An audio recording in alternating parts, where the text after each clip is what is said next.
Hello students, आप सभी का स्वागत है। चलिए एग्जाम्पल नंबर 2 देखिए, पेज नंबर M46।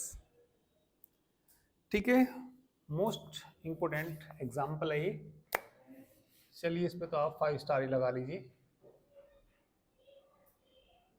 अधिकतर बार यही आता है वैसे तो। ठीक है, very important.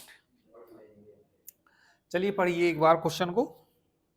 A force P acts along the axis of x। एक फोर्स P है, सुन लीजिए, एक फोर्स क्या है, P है, जो एक्ट कर रहा किसके along, axis of x। Another force NP along the generator of the cylinder x square plus y square is equal to a square, so that the central axis lies on the cylinder n square। ठीक है, कितना, n square into n x minus z का whole square plus 1 plus n square का whole square y square is equal to n की power 4 a square. तो ये हमें इसमें सिद्ध करना। तो एक फोर्स तो लगा हुआ, किसके अलोंग लगा हुआ, एक फोर्स P एक्स एक्सिस के अलोंग। तो ये हमने क्या मान लिया, एक्स एक्सिस के अलोंग कौन सा फोर्स लगा हुआ, P फोर्स लगा हुआ। ये हमारा एक्स एक्सिस है, एक फोर्स P फोर्स किसके अलोंग लगा हुआ, एक्स एक्सिस। अनदर फोर्स लगा हुआ एक, कौन सा, NP। NP किसके अलोंग लगा हुआ, सिलेंडर के, जनरेटर के। अभी जनरेटर क्या होता है, जनरेटर में एक लाइन होती है,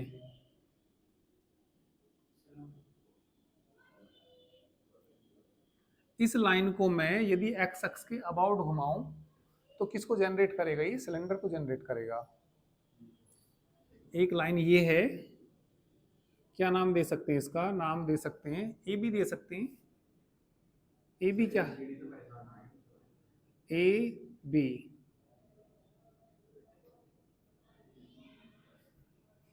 ठीक है, कुछ भी लिख लेना जो भी तुम्हें लिखना। जनरेटर के अलोंग क्या फोर्स लगा हुआ, एनपी फोर्स लगा हुआ। ये जनरेटर क्या जेड एक्सिस के पैरेलल नहीं होगा, ये किसके पैरेलल होगा, ये जेड एक्सिस के। ठीक है, इसका जो गाइडिंग कर्व दे रखा है इन्होंने, गाइडिंग कर्व का मतलब जो इसको गाइड करता है। एक बात देखिए, जैसे सपोज हमारे पास ये जेड एक्सिस है, ठीक है, इसको मतलब पूरी तेजी से इसके अबाउट घुमाया जाएगा तो क्या जनरेट होगा, एक सिलेंडर जनरेट होगा। तो भाई ये जो मार्कर चल रहा है एक रास्ते पे चल रहा, तो एक कर्व है जो इसको गाइड कर रहा। भाई मान लिया ऐसे चल गया ये थोड़ा सा, तो ऐसे तो इलिप्स बन जाएगा। ठीक है, इसमें ये इस तरीके से चल रहा कि जो इसका गाइडिंग कर्व है क्या, x square plus y square बराबर कितना, ए स्क्वायर। तो ये किसका इक्वेशन होता है, सर्कल का इक्वेशन होता है। और सर्कल कौन से प्लेन पे है, एक्स और वाई में दे रखा, तो कौन से प्लेन पे है, ये एक्स वाई प्लेन पे है। ठीक है, आपको ये मालूम होगा, मान लिया कोई सर्कल हो, ठीक है, सर्कल, सपोज ये कोई सर्कल है, तो सर्कल ये एक्स एक्सिस है और ये क्या है, वाई एक्सिस। तो जनरली जो पॉइंट मानते हैं सर्कल के ऊपर, क्या मानते हैं, यदि इसकी रेडियस ए है, क्या मानते हैं, ए कोस अल्फा प्लस कितना, वाई वो ए साइन अल्फा। कोई जनरली जो पॉइंट मानते हैं सर्कल, भाई सर्कल हमारे पास सपोज कोई है, x square plus y square is equal to कितना, ए स्क्वायर। तो जनरली इसके ऊपर जो पॉइंट मानते हैं, क्या मानते हैं, ए कोस अल्फा और ए साइन अल्फा। ये इसे सेटिस्फाई भी करेगा, सेटिस्फाई देखिए करेगा नहीं करेगा, रखना इसमें, हाँ 1 हो जाएगा तो सेटिस्फाई करेगा ही करेगा ये इसको। ठीक है, तो ये कोई भी पॉइंट हम इसके ऊपर मान लेंगे, एक एक कोऑर्डिनेट हम ले लेंगे, क्योंकि ये एक्स एक्सिस है और ये वाई एक्सिस है और ये सर्कल ही है ये। तो इसके पॉइंट क्या मान लिए हमने, ए कोस अल्फा कोमा ए साइन अल्फा, और जेड तो नहीं है ना इस पे, एक्स वाई प्लेन का इक्वेशन जेड बराबर क्या होता है, 0 होता है। ठीक है, तो ये फिगर बना लीजिए और इसके बारे में थोड़ा सा लिख लीजिए। जैसे हमने कल एक एग्जांपल किया था, एक फोर्स लगा हुआ कौन सा, P, तो लिख लेंगे इसमें, ठीक है। A force P act along a force P act along the x-axis whose equation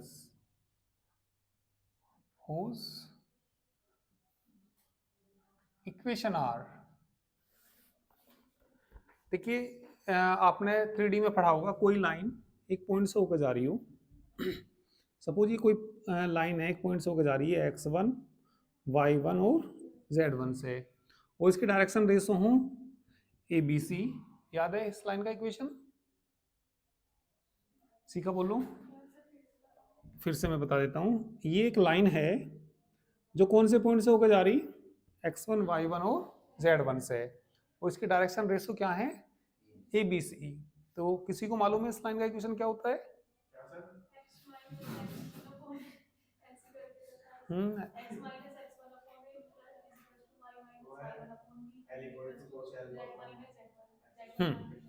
तो इस लाइन का इक्वेशन होता है x minus x1 upon a is equal to y minus y1 upon b is equal to z minus z1 upon C.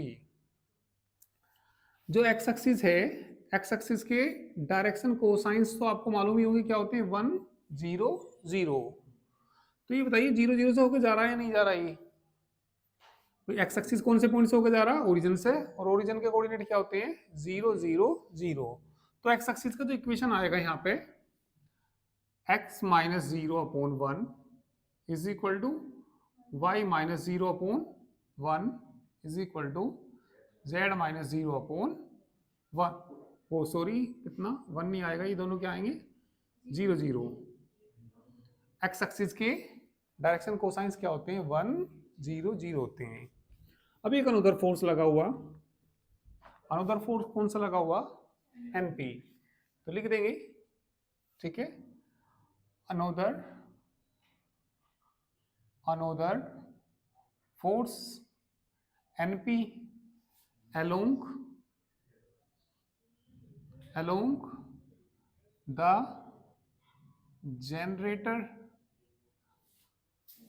Generator कौन सा, AB of the cylinder,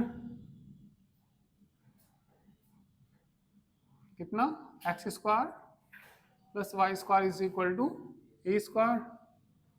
whose equations are whose equation,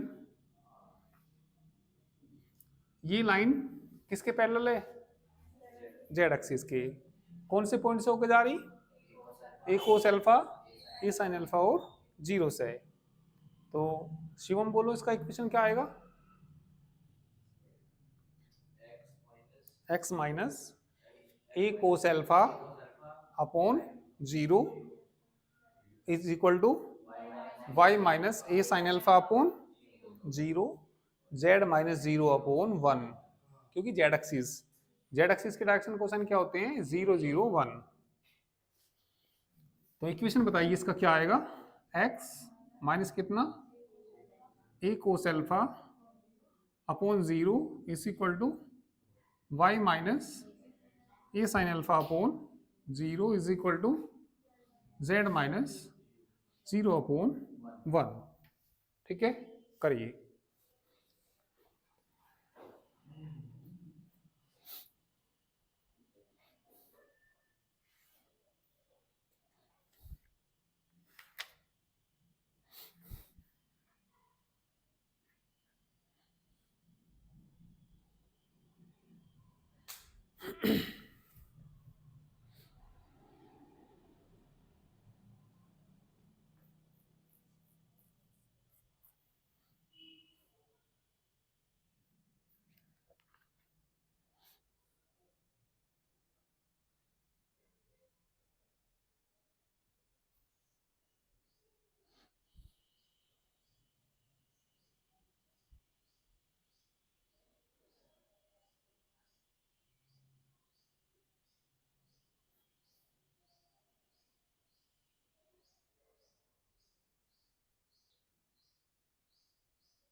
हो गया ना।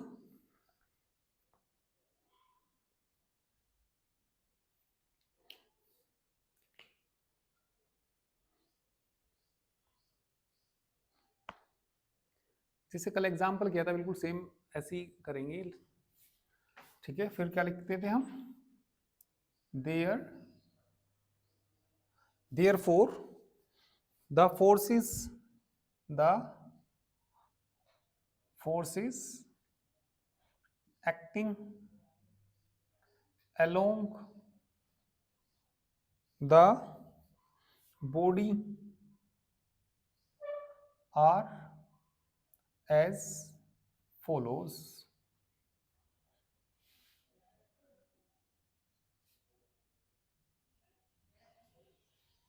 First बताइए क्या लिखेंगे, the force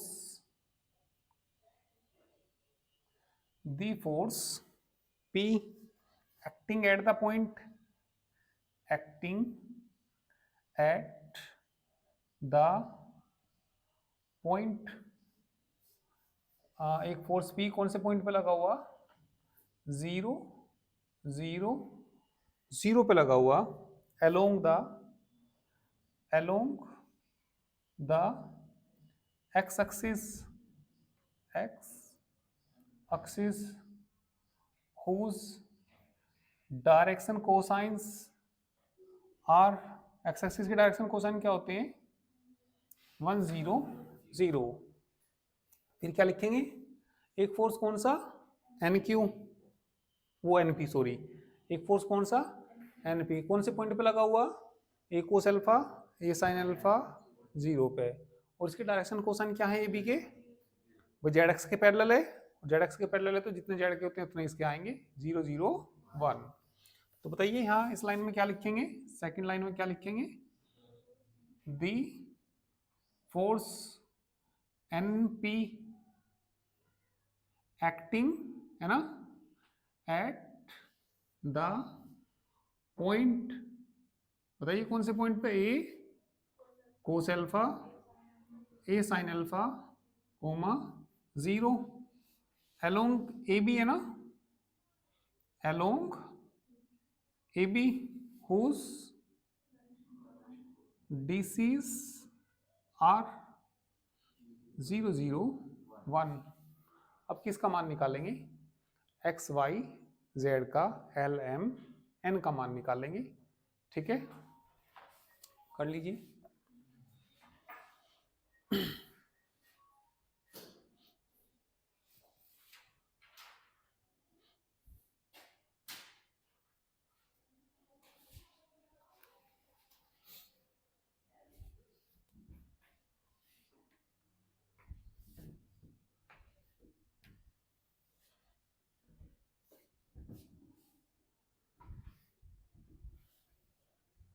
x y z के मान निकालने के लिए कंपोनेंट्स निकालने पड़ेंगे। कल तो 3 फोर्स लगे हुए थे, तो 3 कंपोनेंट माने थे x1 y1 z1, x2 y2 z2, x3 y3 z3। इसमें देखिए क्या मानेंगे हम। ठीक है, दी कंपोनेंट्स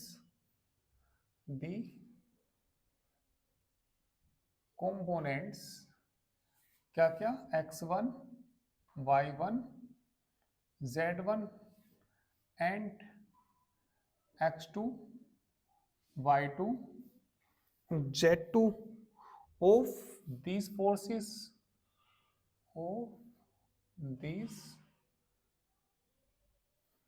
दो ही तो फोर्सेस दी हुई हैं, parallel to the axis are, parallel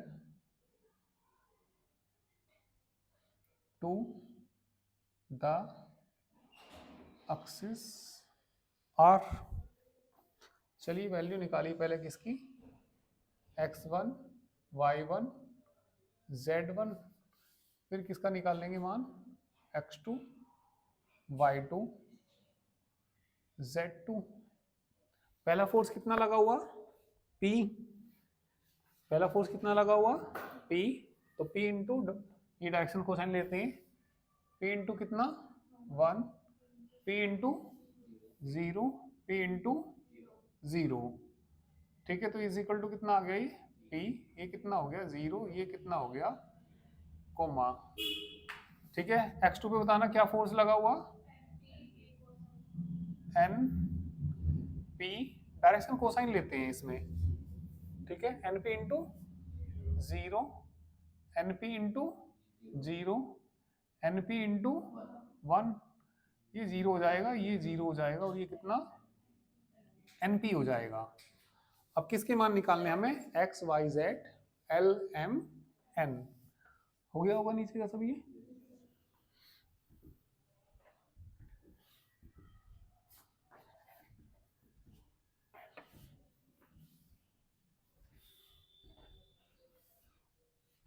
तो लिख देंगे इफ द सिस्टम, इसके बाद क्या लिखेंगे, इफ द सिस्टम, इफ, सभी क्वेश्चन में मतलब लैंग्वेज तो यही लिखनी है जो हर में लिखनी है, ठीक है, इफ द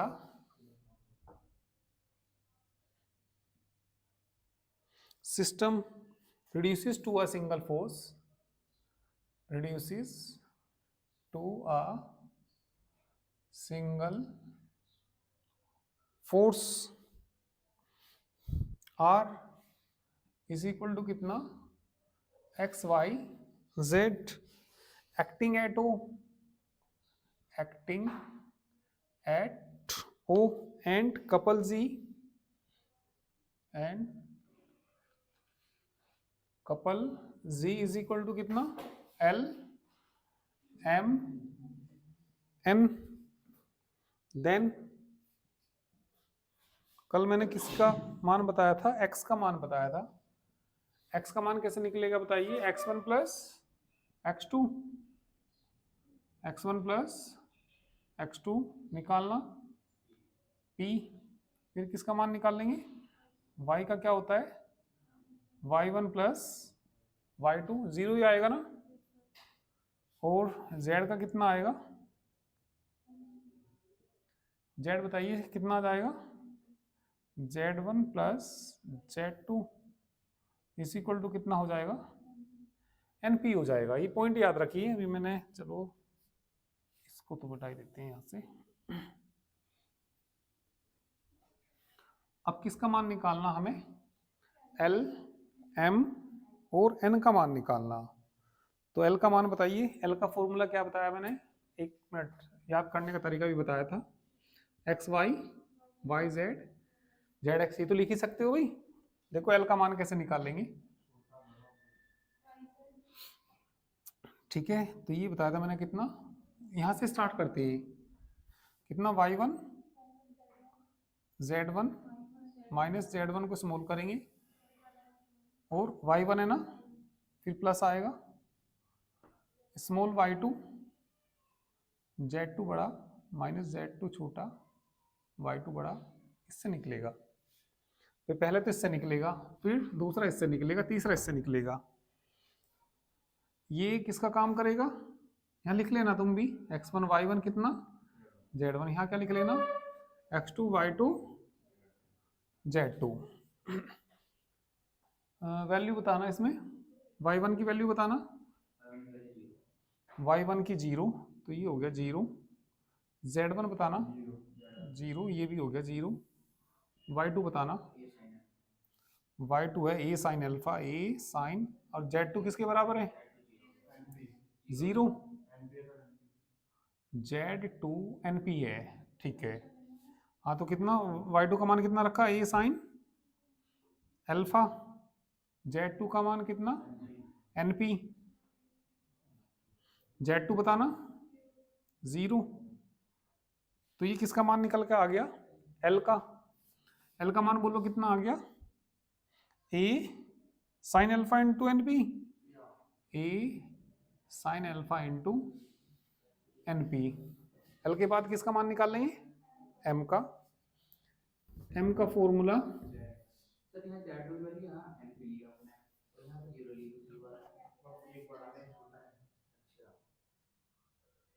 ये स्मॉल है,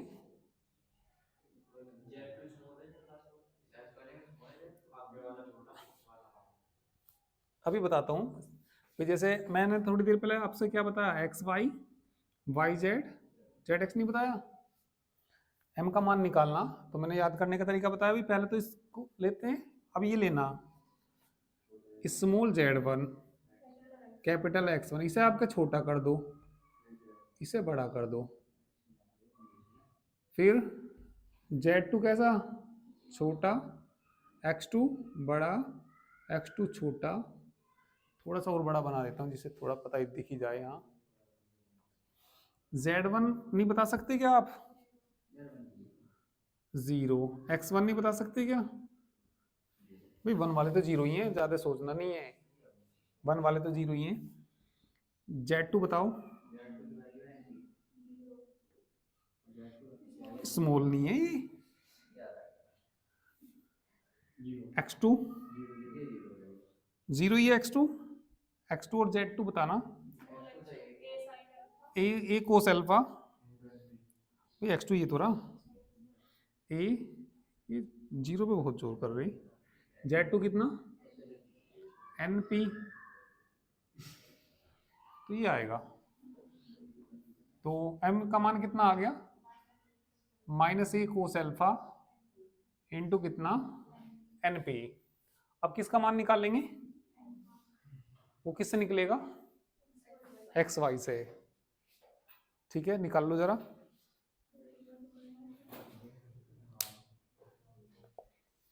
हाँ, करने के बाद निकाल लो इसको भी।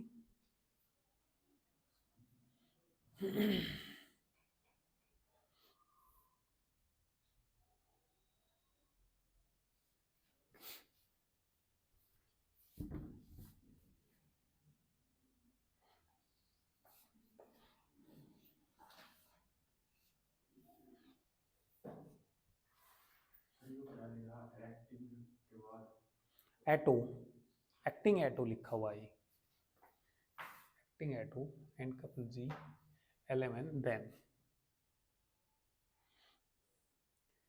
XYZ LMN निकाल लें।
N का मान निकालो,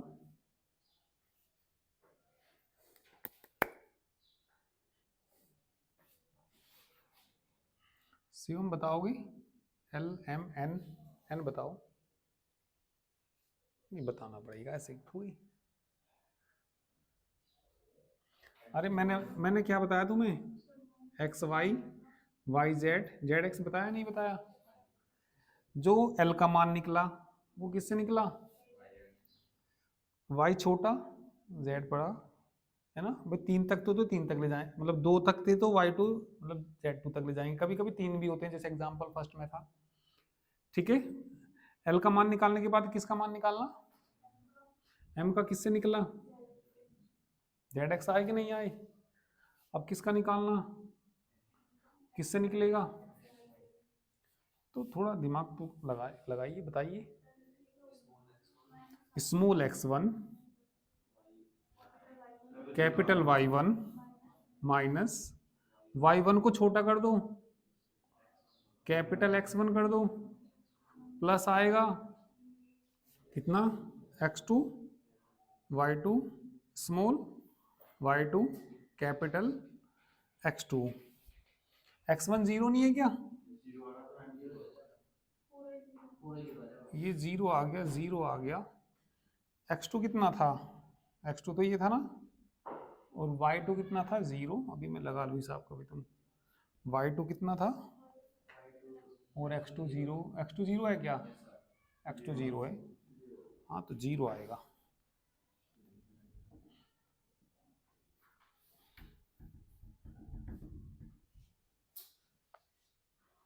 सारी वैल्यू निकल गई, x y z L M N के मान निकल गए।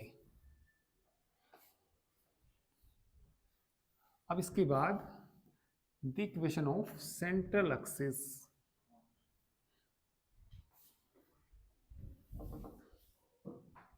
the equation of central axis, the equation of central axis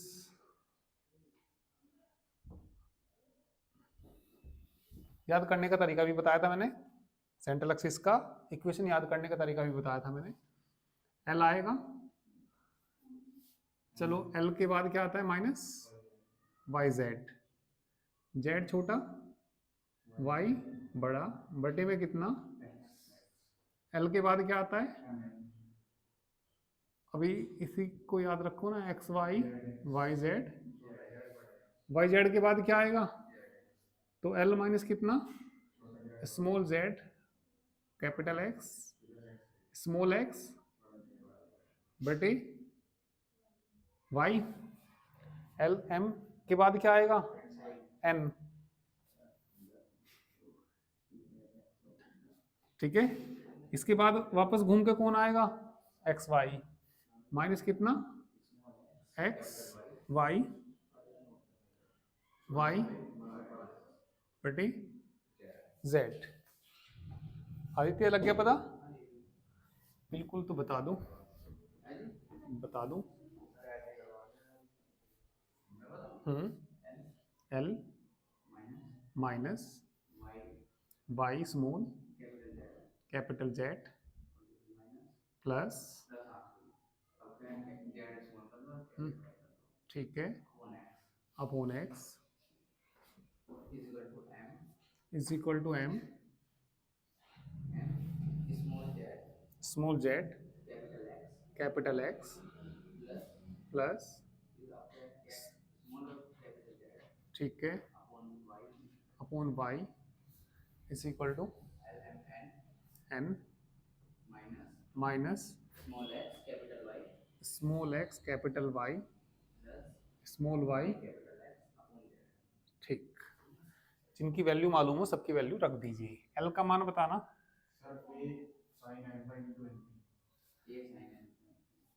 A sine alpha into n p, y z का मान बताना, कैपिटल जेड है कहाँ, एक्स ई रहा वाई ई रहा जेड ई रहा, एन पी है ना, एन पी, कैपिटल एक्स का मान बोल लो, कैपिटल एक्स का मान कितना, p is equal to m का मान देखिए minus a cos alpha into n p minus small z, x का मान बताना p, small x capital z का मान बताना, ये कैपिटल है थोड़ा छोटा सा लग रहा हो तुम्हें ये, अरे जो छोटा नहीं है बड़ा है ये, हाँ बताइए कितना, एन एन पी वाई की, नहीं छोटे की वैल्यू तो है ही नहीं हमारे पास कहीं भी, है ना। वाई की वैल्यू बताइए, 0। एन का मान बोलो 0, एक्स वाई का मान बोलो 0, स्मॉल वाई एक्स का मान बोलो पी अपॉन एन।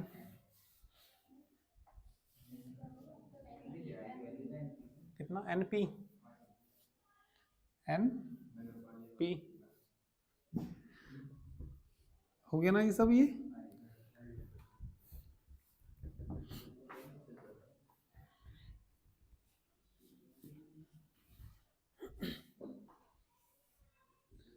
क्या कट जाएगा इसमें, पी कट जाएगा ना, क्या बचा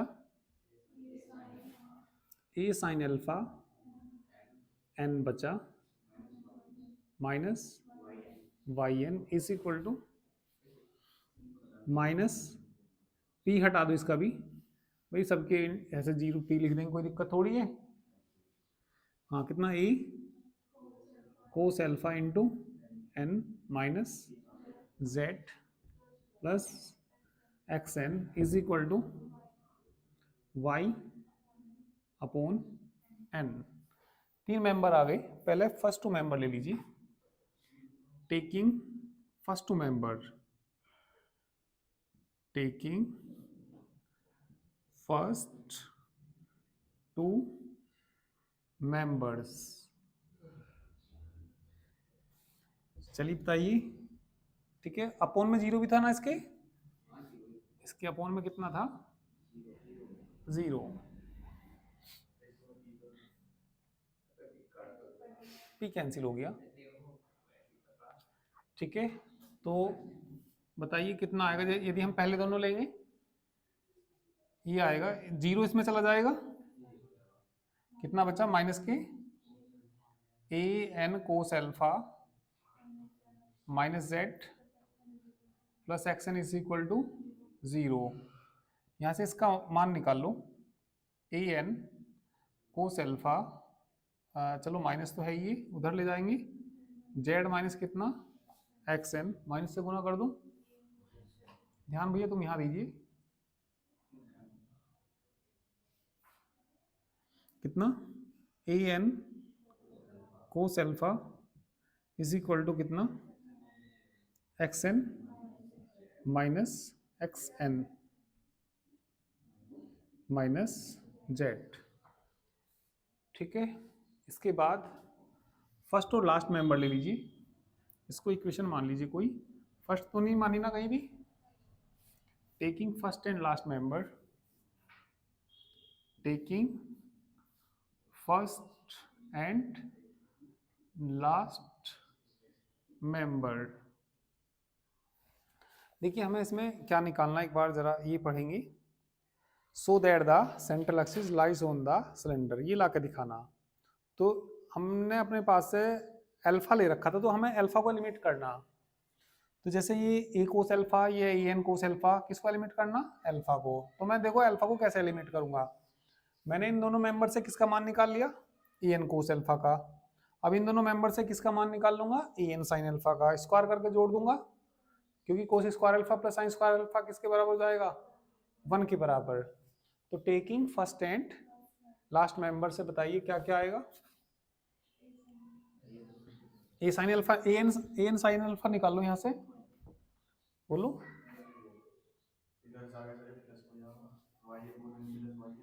ए एन साइन अल्फा, इसको बराबर से इधर ले जाएंगे, कितना हो जाएगा वाई एन प्लस कितना, इसे इक्वेशन क्या मान लेंगे, दोनों को स्क्वायर करके जोड़ देंगे तो क्या एलिमिनेट हो जाएगा अल्फा एलिमिनेट हो जाएगा। तो क्या लिखेंगे यहाँ पे फर्स्ट का स्क्वायर प्लस सेकंड का स्क्वायर, बताइए कितना a square N square common आ गया, cos square alpha plus sine square alpha is equal to इसका स्क्वायर करना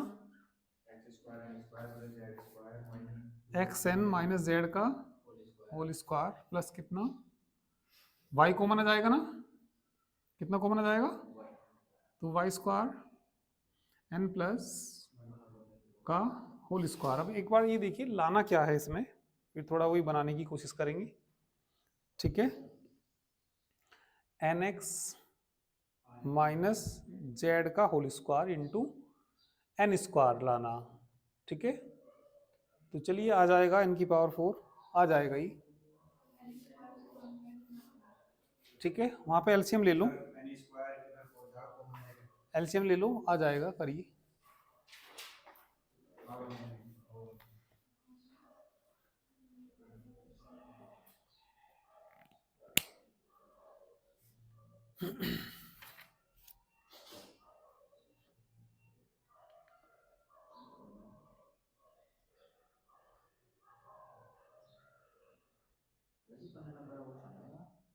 हाँ, लॉन्ग में ही आएगा ये।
तो ये आ जाएगा कितना, a square N square is equal to, इसको क्या लिख सकते हैं हम, जेड पहले लिख सकते हैं, जेड माइनस एक्स एन का होल स्क्वायर भी लिख सकते हैं इसको, प्लस कितना वाई स्क्वायर, वहाँ पे एलसीएम ले लीजिए, तो ये कितना हो जाएगा, एन स्क्वायर प्लस 1 का होल स्क्वायर अपोन में कितना हो जाएगा, एन स्क्वायर, सारे में एन स्क्वायर से मल्टीप्लाई कर लीजिए, तो कितना ए स्क्वायर एन की power 4 is equal to n square z minus x n का whole square plus y square into N square plus 1 का होल स्क्वायर, ये लाना होगा। हाँ, फिर जेड माइनस एन एक्स भी लिख सकते हैं, एक्स माइनस वाई का होल स्क्वायर हो या वाई माइनस एक्स का होल स्क्वायर हो, सेम ही होते हैं। तो ये आ गया कितना, एन स्क्वायर, सही आ गया। ठीक है, बोलो कुछ पूछना हो तो। चलिए एक्सरसाइज में क्वेश्चन देखिए, पहला एक क्वेश्चन देख लीजिए, एक्सरसाइज फर्स्ट का पहला क्वेश्चन।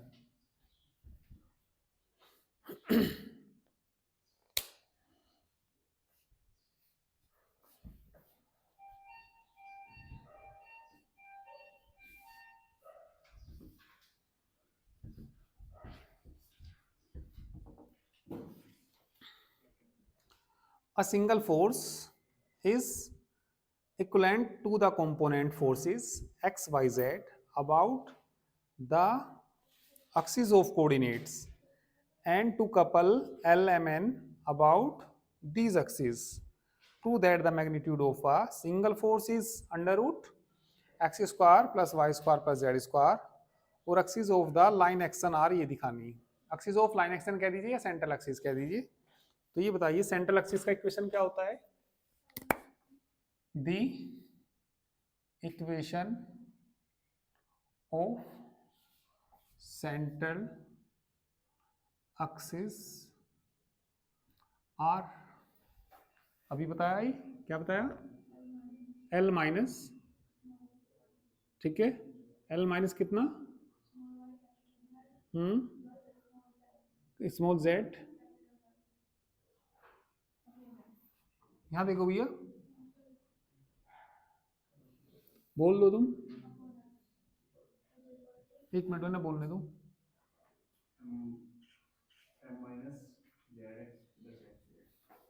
एम माइनस कितना? Z x plus x z upon y is equal to N minus x y plus y upon z. और यदि कंप्लीट लिखते हैं तो कितना लिखते हैं बाद में? यहाँ एल एक्स प्लस कितना? एम वाई प्लस कितना?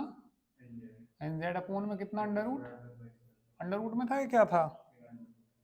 X square plus y square plus z square होता है। और आपको ये मालूम है if the system reduces to a single force, condition लिखाई मैंने इसकी, देन तब बताइए क्या लिखाया? L x plus M y plus N z बराबर क्या लिखाया? ये 0 लिखाया। और x square plus y square ये not equal to 0 and x square plus y square plus z square not equal to 0। तो देखिए क्या बन जाएगा यहाँ से? ही एल माइनस कितना? वाई जेड प्लस कितना?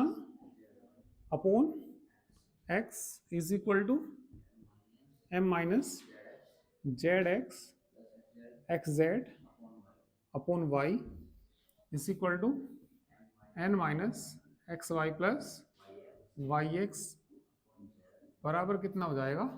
0। सबको अलग अलग 0 के बराबर रख दो पहले से, 0 के बराबर। तो इसे लास्ट वाले को लेंगे तो कितना आएगा यहाँ से? L minus y z plus z y बराबर कितना आएगा? इसे और लास्ट वाले को लो, कितना? M minus z x plus x z बराबर कितना आएगा? इसे लीजिए एन माइनस प्लस बराबर 0। अब ये देखिए सिद्ध क्या करना, उसी तरीके से चलिए आगे। एल को अलग करना तो इसे बराबर से उधर ले जाओ। एल इज इक्वल टू बताइए कितना आएगा? Y z minus z y, इससे एम का मान निकाल लो। Z x minus x z, n का मान बोलो। X y minus y x, ठीक है। एल को अपोन में ले जाइए तो कितना बचेगा भाई? अपोन में दे रखा होगा, बुक में देखो, एल अपोन में दे रखा ना, तो बोलो कितना? Y z minus z y upon L बराबर किसके? 1। भाई जब एल अपोन में चला जाएगा 1 नहीं बचेगा यहाँ से बोलो z x minus x z upon M is equal to 1। X y minus y x upon is equal to 1। तीनों को बराबर 1 लिख दीजिए, सीधा हो गया ही। तीनों को बराबर लिख के इज इक्वल टू 1 लिख दीजिए, एक पार्ट हो गया ही।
एक पार्ट और बचा इसका भी। अरे 2 लाइन लिखनी। तुम्हारा टाइम हो गया, तुम जाओ, जाना हो जाओ, चली जाइए। अरे 2 लाइन भी नहीं लिखने देते, कुछ बात है भला। ठीक है, लगे कि जाना तो जा सकते हैं, ऐसे कोई नहीं है, फोर्स नहीं है कि फोर्स बैठा ही रहना आपको यहाँ।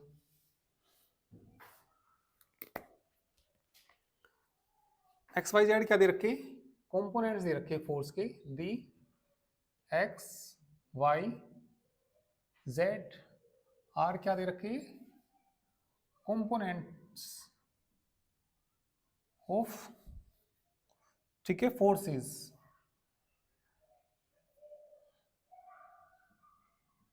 और क्या निकालना हमें, ठीक है, the magnitude, the magnitude of the single force is equal to, जो ये कंपोनेंट होते हैं अंडर रूट करते हैं किसके बराबर जाएगा, x square plus y square plus z square, बस ये करना, ठीक है। ठीक है, तो बाकी कल करेंगे। पता नहीं 2 लाइन में क्या आफत आ जाती है, कैपिटल है वो, उसमें कैपिटल ही आएंगे।